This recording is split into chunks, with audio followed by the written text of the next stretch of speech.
maybe you could talk a little bit about how you use the resource of real strengths when you're basically coaching up someone who's a CEO and they're kind of stuck. It's often our profile, our natural makeup that gets us into trouble, isn't it? It is, and I'm going to quote somebody, and I'm going to do it in front of you, which is a real risk. But you can clarify this. But I think it was Socrates said, "Know thyself." Was it Socrates? Yes. Wow. Pass the test. Great soccer player. Played for Brazil. Number 8 for Brazil. I used to say to Dermot, if it didn't happen on the soccer field, he didn't know it. Yeah. So he said, know thyself. And I think that's the biggest key for me. The real strengths profile is a game changer. It's a game changer for me. Not so I can come in and fix other people, so I can be aware of myself and really play from a position of strength. It's like if you're not in your strength cycle, you'll be in your lost and pain cycle, and we all want to play from strength. I said to people, Superman, even his Superman had his kryptonite, but at least he knew what it was.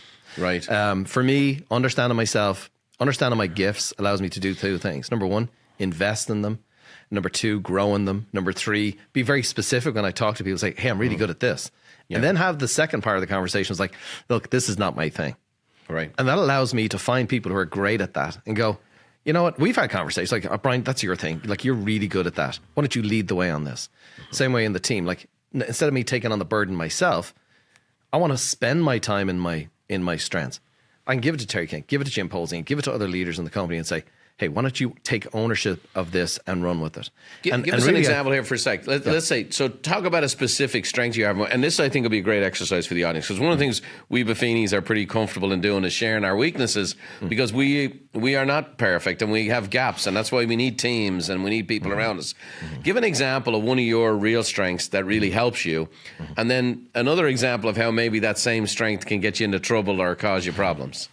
Well, there's one, I'm ethical in my profile, which means I want to do the right thing in the right way and I want to do right by our customer. I want to do right by the people in here. I want to do right by myself. Which is all good, right? That's a gift. Yeah. And it's like, there's ethics in that and there's integrity in that and there's direction in that. But sometimes you can be trying to overdo it. Like sometimes it's like, you don't know if it's the right thing to do or not. But if you're clamped down a little bit, and something I've had to work on to go, well, I don't know. And to let it happen and let it progress and not get too stuck, Right. So on one hand, it's great. And on the other hand, I got to be careful to manage it because you can get stuck. Right. Because not everything's an ethical decision, right? The color of a website's not an ethical decision, right? Right. You know what I mean? Yeah. Or I'm a team builder in my profile. Great. I love to build a team. I love to see people going for it. I love to see other leaders lead. You have to be careful with that because you can be committed. Sometimes you're not going to be able to keep those people on the team. Right. And so you can be pursuing, hey, I want to create a great environment and the whole lot. Well, some people aren't contributing to that. Right. And so I have to go, hey, this person's telling me what they're into and what they're not into. It doesn't align with who we are. And especially in the people business, you got to be really careful of that one, I think. So give me an example of someone you've helped without mentioning a name, obviously, but like someone who was a leader, you deal with very prominent people. Some of them are running, Fortune 50 companies and things like that, who's been stuck in their profile a little bit. Give me an example of someone you kind of help see the forest for the trees by introducing them to real strengths. Well, I had a CEO of a company who was very gifted, very talented, a good communicator, but they also had this thing in their profile called performer. And performers love to get a reaction and they don't care whether it's good or bad. And so this guy, he had the skills, he has the communication ability, but because he wasn't prepared for communication and he relied on the gift, what would happen is when he was under pressure, he would come out with something provocative and he would lose people in the audience or lose people internally. And it was kind of like that little thing that if he just, when he managed it better and he was more prepared and intentional, he could really have a positive impact rather than saying that one thing in a meeting because he wasn't prepared or because of an attribute that wasn't under control. A little technique. Here's somebody with strengths, but on a little lack of awareness. Bring some awareness and point it out from a profile where it's a positive thing. And this is why I said our coaches do a great job of, helping people to hear information that helps them, not to criticize them.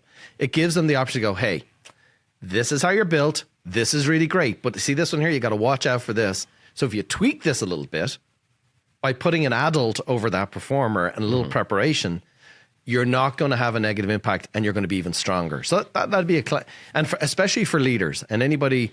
Communication is so critical because you have to prepare for it, and you have to be intentional and consider the audience.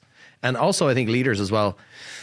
A lot of times, we're judged harsher, and any little thing today that we missay or misquote can have leave a bad taste in people's mouths.